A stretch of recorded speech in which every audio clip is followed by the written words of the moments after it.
It's a Heidel minicast.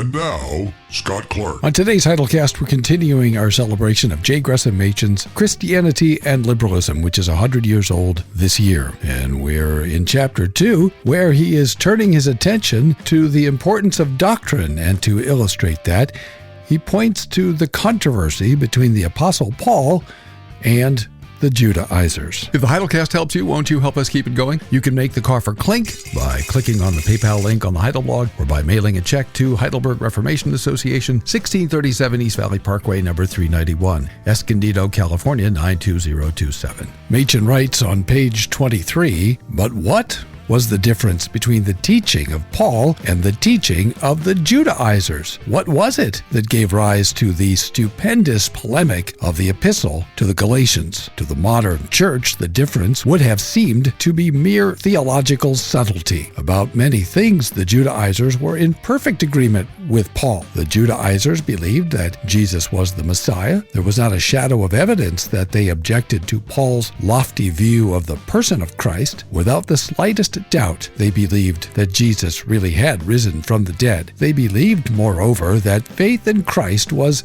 necessary to salvation. But the trouble was, they believed that something else was also necessary. They believed that what Christ had done needed to be pieced out by the believer's own effort to keep the law. From the modern point of view, the difference would have seemed to be very slight. Paul, as well as the Judaizers, believed that the keeping of the law of God, in its deepest import, is inseparably connected with faith. The difference concerned only the logical, not even perhaps the temporal order of the three steps. Paul said that a man first believes on Christ, then is justified before God, then immediately proceeds to keep God's law. The Judaizer said that a man believes on Christ, keeps the law of God the best he can, and then is justified. The difference would seem to modern practical Christians to be a highly subtle and intangible matter, hardly worthy of consideration at all in view of the large measure of agreement in the practical realm. What a splendid cleaning up of the Gentile cities it would have been if the Judaizers had succeeded in extending to those cities the observance of the Mosaic law, even including the unfortunate ceremonial observances. Surely Paul ought to have made common cause with teachers who were so nearly in agreement with him. Surely he ought to have applied to them the great principle